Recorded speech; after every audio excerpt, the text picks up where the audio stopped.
selon saint Matthieu.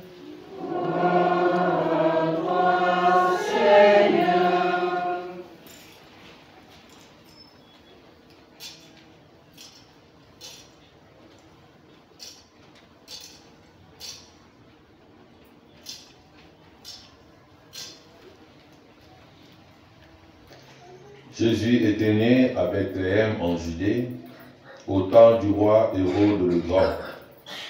Or, voici que les mages venus d'Orient arrivèrent à Jérusalem et demandèrent « Où est le roi des Juifs qui vient de naître? Nous avons vu son étoile à l'Orient et nous sommes venus nous prosterner devant lui. » En apprenant cela, le roi Hérode fut bouleversé et tout Jérusalem avec lui. Il réunit tous les grands prêtres et les scribes du peuple pour leur demander où devait naître le Christ. Ils lui répondirent « À Bethléem en Judée, car voici ce qui est écrit par le prophète. Et toi, Bethléem, terre de Judée, tu n'es certes pas le dernier parmi les chefs-lieux de Juda, car de toi sortira un chef, qui sera le berger de mon peuple Israël. » Alors Hérode convoqua les mages en secret, pour leur faire préciser à quelle date l'étoile était apparue. Puis il les envoya à Bethléem en leur disant « Allez vous renseigner avec précision sur l'enfant. Et quand vous l'aurez trouvé, venez me l'annoncer, pour que j'aille moi aussi me prosterner devant lui. » Après avoir entendu le roi, ils partirent. Et voici que l'étoile qu'ils avaient vue à l'Orient le précédait, jusqu'à ce qu'elle vienne s'arrêter au-dessus de l'endroit où se trouvait l'enfant. Quand ils virent l'étoile, ils se réjouirent d'une très grande joie.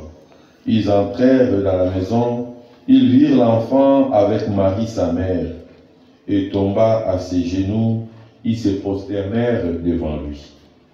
Ils ouvrirent leur coffret et lui offrirent leurs présents, de l'or, de l'encens et de la myrrhe. Mais avertis en songe de ne pas retourner chez Hérode, ils regagnèrent leur pays par un autre chemin. Acclamons la parole de Dieu. Louange à toi, Seigneur Jésus.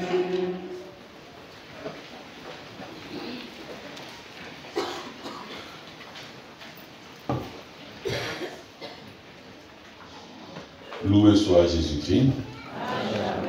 Loué soit Jésus-Christ.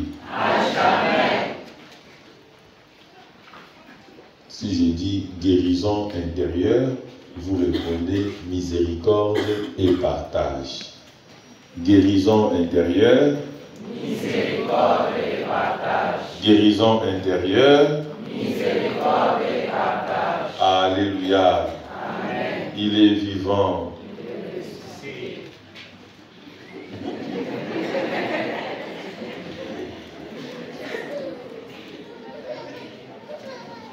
Alléluia. Amen.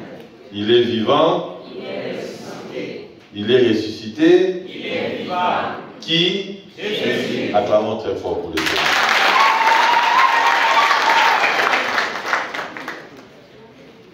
C'est une joie pour nous aujourd'hui de célébrer cette solennité de l'Épiphanie, la manifestation de notre Seigneur Jésus-Christ.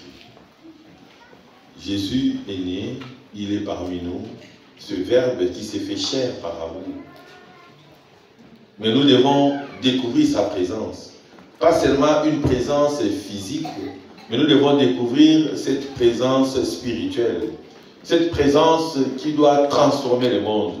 Au fait, Jésus vient dans notre histoire, ce Verbe s'est fait chair dans notre histoire pour la transformer. Jésus vient pour nous transformer. Il vient pour nous guérir. Pas seulement nous guérir de façon extérieure, mais il vient nous guérir de façon intérieure. Et à cette fête de l'Épiphanie, nous voyons plusieurs personnages. Nous avons les rois mages, nous avons Marie, nous avons Jésus, nous avons Hérode, nous avons les scribes, nous avons le peuple, nous avons tout ce monde qui entoure cet événement. Mais ce qui est important aujourd'hui, que chacun de nous retrouve sa place en cette fête de l'Épiphanie, de cette manifestation de notre Seigneur Jésus-Christ. Et posons-nous la question, comment est-ce que le Christ se manifeste dans ma vie, dans mon quotidien? Quels sont mes moments de joie, mes moments de bonheur, mes moments de plaisir? Il y a de ces personnes qui ne sourient seulement devant le repas. Loué soit Jésus-Christ. Dès qu'il voit la nourriture, il devient gentil. Certains encore, ils ne peuvent sourire que devant la boisson. Dès qu'il voit la boisson, il commence à devenir mal à l'aise. Il ne sait pas comment se tenir pour. Peu sont ceux-là qui trouvent leur joie, qui découvrent Dieu à travers l'Eucharistie, à travers le Saint-Sacrement, dans l'adoration, dans la contemplation, dans la prière. Et vous allez constater, le moment de prière, le moment d'oraison, ce sont les vrais moments d'agitation, où tout le monde devient agité. Mais aujourd'hui, le Seigneur se manifeste dans nos vies pour que nous puissions découvrir, comme je l'ai dit, ce que nous sommes. Et regardons simplement la première lecture et l'évangile d'aujourd'hui qui nous présente la lumière, qui nous présente l'étoile.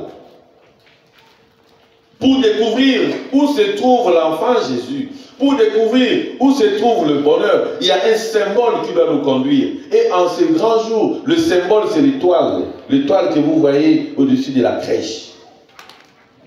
C'est l'étoile qui oriente, qui guide le roi mage.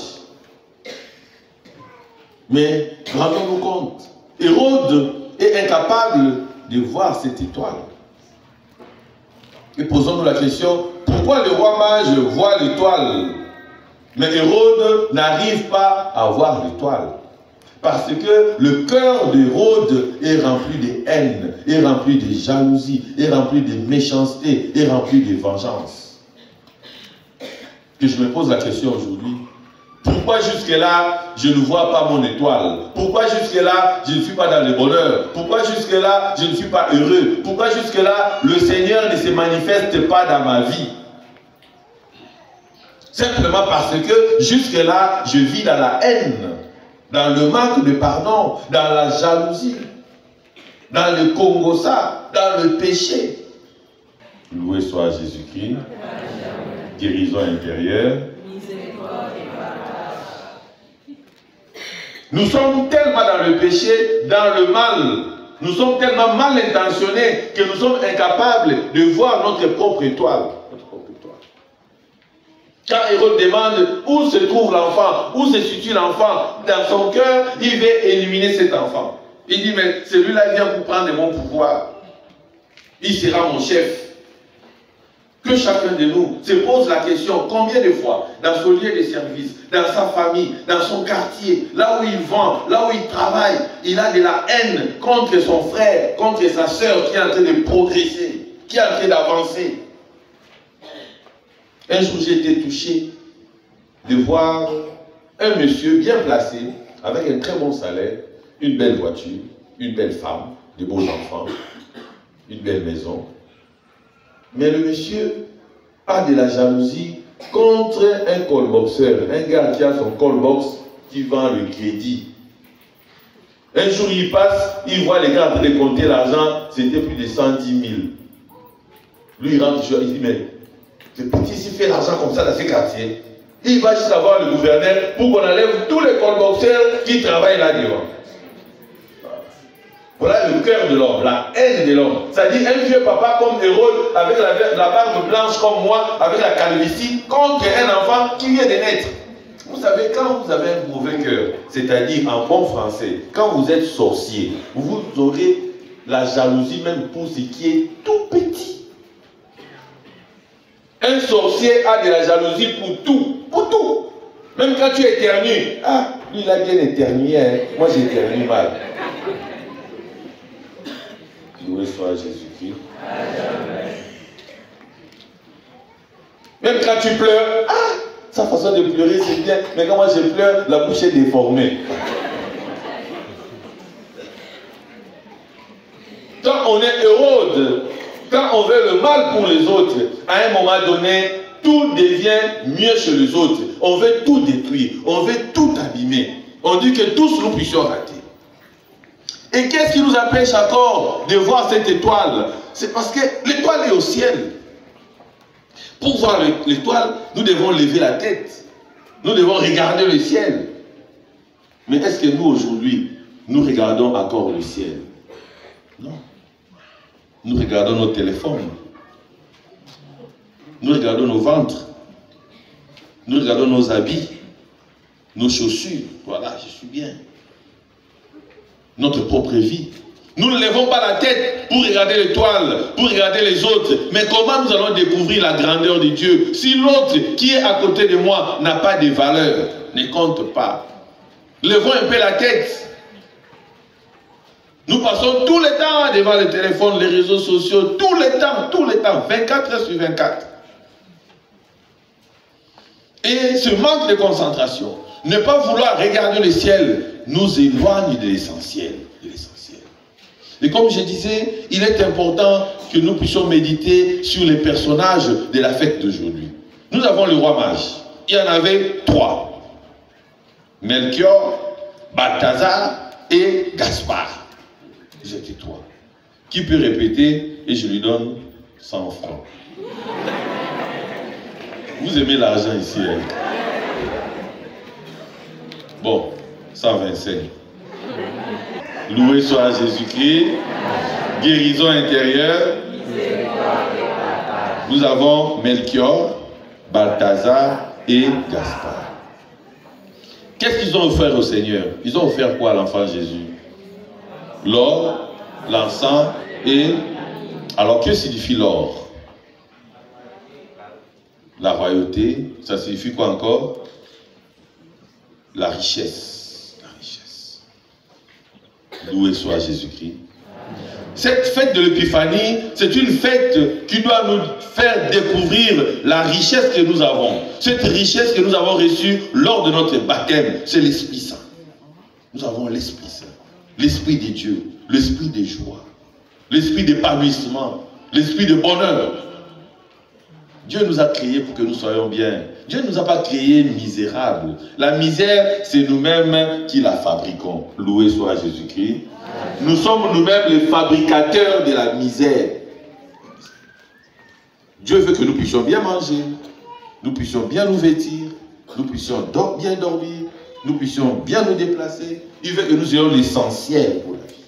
Mais pourquoi il nous manque l'essentiel? Parce que l'homme devient un loup pour l'homme. On se dévore mutuellement. Ceux qui ont de l'argent aujourd'hui, cet argent est reçu sur le dos des pauvres. Sur le dos des pauvres. Il faut tuer les autres. Il faut dominer les autres. Il faut écraser les autres pour avoir de l'argent. Vous verrez, il y a ces personnes qui ont même 50 numéros de matricule. Donc, ils reçoivent au moins 50 salaires. Et pendant ce temps, nous avons plus de 1000 personnes qui sont impayées. Loué soit Jésus-Christ. Alléluia. Donc, vous comprenez que Dieu est innocent dans notre misère. C'est nous-mêmes entre nous qui nous faisons du mal pour avoir de la misère. C'est comme quelqu'un qui a son champ, qui sème des arachides. Au moment de la récolte, un voleur vient tout voler. Et c'est Dieu qui t'a rendu misérable. C'est ton voisin, non, qui est venu voler. C'est Dieu qui l'a envoyé. Non. L'or manifeste, signifie cette richesse que nous, comme chrétiens, nous devons avoir au quotidien. Le deuxième élément, c'était quoi? L'encens. Il y a un chant, je ne sais pas si vous connaissez. Que ma prière devant toi s'élève comme un encens et mes mains comme l'offrande du soir. L'encens, c'est cette prière qui monte vers le Seigneur. C'est notre prière quotidienne. Comme je disais à quelqu'un hier, j'ai dit il faut prier jusqu'à ce qu'il y ait le miracle. Prier sans cesse. Prier sans cesse. Mais chez nous, cela a changé. Au lieu de dire prier sans cesse, nous c'est insulter, voler, tricher.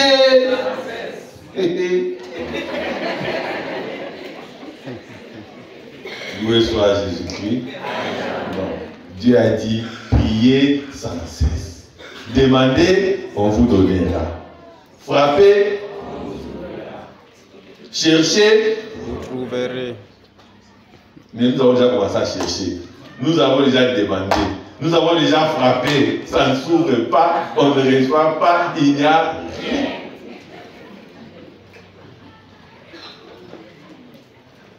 Nous sommes à la messe ici, là. Quand nous allons rentrer à la maison, il y a certains qui vont dormir encore affamés. Il y a d'autres qui ne savent pas le lundi, l'enfant ira à l'école. Comment? Certains n'ont même pas l'argent pour les remèdes. On est malade, on a des malades dans nos maisons, on n'a même pas le médicament pour les soigner. Mais nous prions matin, midi, soir. Le résultat est où? Est-ce que Dieu n'entend pas nos prières ou encore nous prions mal? Qu'est-ce qui ne va pas au juste? Parce que si on prie, si on fait ce que Dieu nous demande et qu'on ne reçoit rien, c'est-à-dire qu'il y a un problème. Il y a un problème. Sinon, c'est anormal. Voilà pourquoi cet ensemble doit monter vers le Seigneur. Voilà pourquoi au quotidien, nous devons prier. Nous devons demander la grâce divine pour que nous soyons sauvés. Et le troisième élément, c'est la myrrhe, qui manifeste l'intimité avec Dieu. Et cette intimité ne peut se passer que dans la contemplation. Vous savez, mes bien-aimés dans le Christ, quand on rencontre un être qui est supérieur à nous, il n'y a que deux attitudes. La première attitude, c'est la foi. Et la deuxième attitude, c'est la contemplation, le silence. Je disais encore hier, nous sommes dans un monde rempli de bruit. On a l'impression qu'on a prié, si et seulement si, on a beaucoup crié, on a perdu la voix. À ce moment-là, on dit, oh, la louange, c'était formidable. Mais vous allez constater après, rien ne change. Ce n'était qu'apparent. Ce n'était que pour un petit moment. En ces jours de l'épiphanie, le Seigneur veut que nous puissions découvrir sa présence. Cette présence, c'est à travers mon frère, à travers ma soeur. On ne s'aime pas.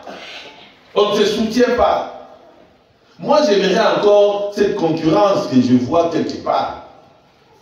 Le voisin construit une maison à deux niveaux. Moi, j'ai dit, bon, moi, je vais chercher mon argent, je vais construire une maison à 3 niveaux. Voilà. On voit dans le quartier, une maison un niveau, l'autre 3 niveaux. L'autre dit, moi aussi, je vais faire une maison à 4 niveaux. Je préfère encore cette concurrence. Ah bon, comme lui, il a fini au niveau du bac, moi, je vais faire la maîtrise. Ah, comme il a fait la maîtrise, je vais faire des doctorats. Ça encore, c'est un peu tolérable. Mais ayant des qualités de jalousie, là, vraiment, c'est intolérable. L'autre construit une maison à un niveau. Au lieu que tu cherches à construire une maison de 2 niveaux, tu viens la nuit pour casser la maison. Non, ça c'est la jalousie du sous-développement. Alléluia. Oh mon Dieu. L'autre va à l'école, au lieu de dire, bon, moi aussi, je vais faire des études pour être plus que lui, tu vas déchirer ses cahiers. Tu vas voir le professeur pour dire qu'il doit échouer. Tu commences à le décourager. On va se développer quand? Voilà pourquoi nous tournons en rond. Mais le Seigneur veut que nous puissions vivre dans l'excellence. Dans l'excellence. Parce que, comme le dit notre devise, guérison intérieure. Parce que si, comme chrétiens, nous refusons de découvrir la manifestation de Dieu, nous nous faisons du mal à nous-mêmes. Celui qui refuse de prier, celui qui refuse de vivre en intimité avec Dieu, celui qui refuse que la vie chrétienne lui apporte la richesse, se blesse lui-même, se blesse lui-même. Et ces blessures ont des conséquences dans notre vie quotidienne. Si je suis dans la haine, je manque de pardon, je vais développer d'autres maladies. Ça devient compliqué. Oh, il est devenu asthmatique. Oh, problème d'hypertension. Oh, hypotension. Oh, diabétique. Oh non, quand c'est rouge, lui, il voit bleu. Oh, quand c'est bleu, lui, il voit rouge. Parfois, on cherche les causes ailleurs. On va chercher les prières, on va chercher les prêtres, on va chercher les neuvaines. Or, le problème, c'est toi-même. Comme je disais hier, ça devient, oh, je connais un père là-bas, à Makaba, qui est puissant. Tu vas aller, tu pries, pas de changement. Oh, on nous a dit, il y a un père qui est au niveau des gargots là-bas, qui délivre. Tu vas finir dans les transports, ça ne va rien changer. Alléluia. Alléluia. Il est vivant. Il est ressuscité. Qui? Acclamons très fort pour le Seigneur.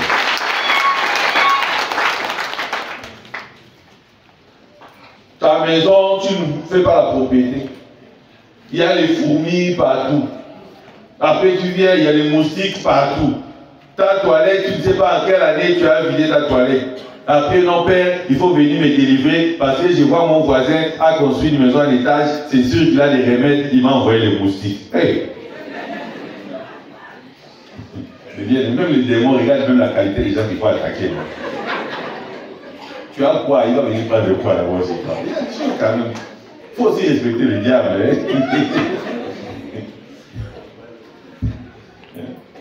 Là où il est, il dit, c'est jamais manque de respect vraiment.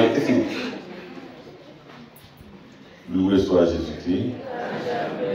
Comme il y a une femme qui était, son mari a voyagé, et la femme a fait entrer un autre homme à la maison. Et le mari a raté les bus. Il est rentré vers 23h. Il trouve la femme avec un autre monsieur dans la chambre. Le mari dit, pourquoi tu m'as fait ça? La femme lui dit, pardon chérie, c'est le diable qui m'a trompé. Et dès qu'elle a fini de parler, le diable est sorti du plafond. Il dit, je n'étais pas là, c'est son plan. Le diable dit, je ne connais rien, monsieur, c'est le Dieu là. Quand il faisait ça, moi je n'étais même pas là. Moi je voyais de loin, Dieu aussi voyait de loin. Donc les autres, le Dieu là qui ont décidé. Vous comprenez avec moi que être homme, c'est avoir une décision. C'est nous qui décidons ce que nous voulons faire. Si je décide d'être une bonne personne, si je décide de guérir de mes maladies, si je décide de prendre une bonne option, c'est possible. Parce qu'il y a de ces personnes comme nous qui ont vécu sur cette terre, qui se sont convertis et qui ont changé. En tout cela, il faut avoir confiance en Dieu. Voilà pourquoi aujourd'hui, nous allons prier que nous, comme chrétiens, comme chrétiennes, nous soyons capables de découvrir les différentes manifestations de Dieu. Comment Dieu se manifeste dans ma vie, à travers mes soeurs, à travers mes frères, à travers les événements, à travers les rencontres, à travers la prière, à travers la lecture, à travers tout ce que je fais. Comment Dieu intervient dans ma vie. Nous sommes découragés, c'est vrai, par nos maladies, par nos difficultés, par le manque d'argent, par tout ce qui nous entoure. Mais je vais vous dire une chose, à raconter une petite histoire, et nous allons finir par là. Il y a un monsieur qui était pilote, qui avait son avion.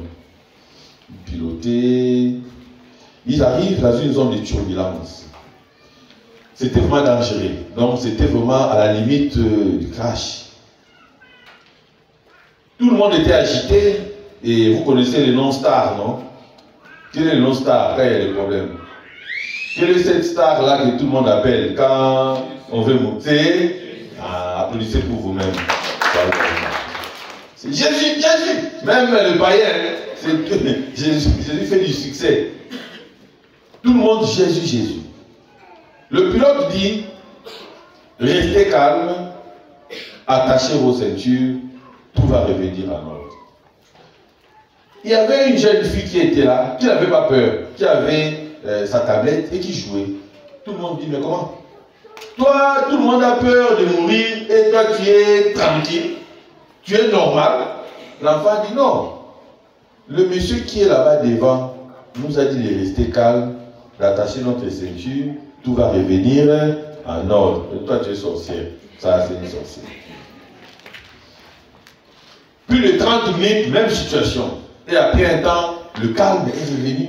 Tout était calme. Et l'avion a atterri normalement. Et tout le monde revient vers la petite fille. Me dit, mon petit, dis-nous un peu la vérité. Comment tu étais calme pendant tout ce temps? Et la fille qui répond, il dit, le pilote qui est là devant, c'est mon papa. Et il sait que je suis dans cet avion. Il m'aime tellement que je savais qu'il fera de son mieux pour qu'il n'y ait pas de crash. Loué soit Jésus-Christ. En fait, je vais vous dire quoi?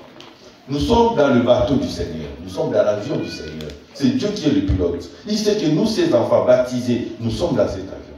Il ne peut pas accepter qu'il y ait crash. Même s'il y a violence, même s'il y a difficulté, même s'il y a quoi, il faut faire confiance à Dieu. Ce qu'il faut faire simplement, c'est d'attacher notre ceinture, de rester calme et tout va revenir en ordre. Le Seigneur soit avec vous.